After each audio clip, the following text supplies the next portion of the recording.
Y'all, I made the best chocolate chip cookies, and I will drop the recipe below. And my little helper, of course, she was helping me in the kitchen. So we started off with 2 softened sticks of butter. Well, it wasn't softened because I'm going to have to take it out and melt it down, but y'all will see.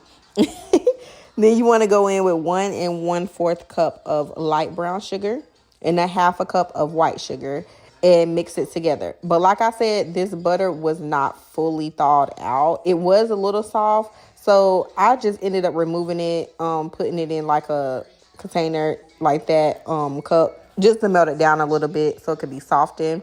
And I just scraped the excess. But if you do melt it like that, you want to wait till it cools off because you do not want to cook your eggs like when you add it in there. So just wait till the butter cool off and then mix it in with your sugar just like this. Just kind of fold it in. You can whisk it in too. But I just had this spoon and that's what I use. So then you want to go in with 2 eggs. Add in 1 egg at a time and mix it together. And my little helper, she was helping me crack this egg.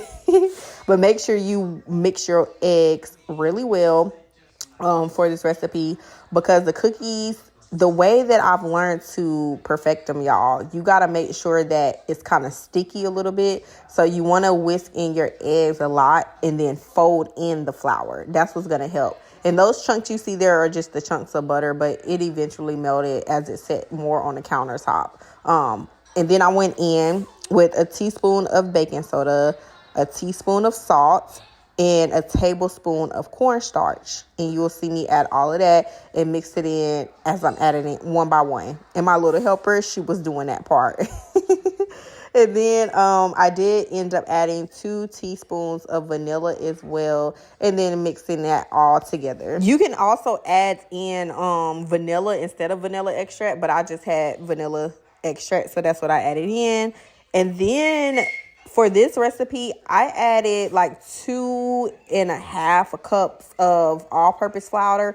Now, all-purpose flour, but if you like your cookies like super doughy or like cake like, you want to go in with 3 cups of flour.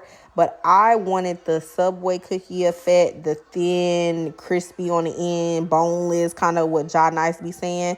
So that's what this recipe called for.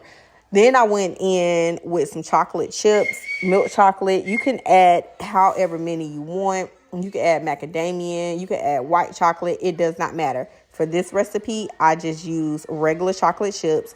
And then I took my little ice cream scooper and put parchment paper on a baking dish and added it in one by one. And my little helper was so determined, she did it herself like a big girl. So we just went in and scooped out a good spoonful full of chocolate chip dough and added it to the baking pan. Then I kind of rolled them out, or kind of played with it. I added a little bit more chocolate chips to the top just to make it like super chocolatey, because that's what I like. And then I kind of formed it into a circle for the most part, so it doesn't like overrun into the other one. Y'all know what I'm saying. Preheat your oven to 375. Put them in there for about 6 minutes. That's it. And then take them out, put them on top of the stove, let them cool off. And then y'all look at that, boneless, like crispy on the edges, soft in the middle, thin. Like, this is how I love my cookies. I even made a no chocolate chip cookie for the ones that don't like chocolate chips, but you like the effects of it. You know what I'm saying? And yeah, that came out amazing. 10 out of 10.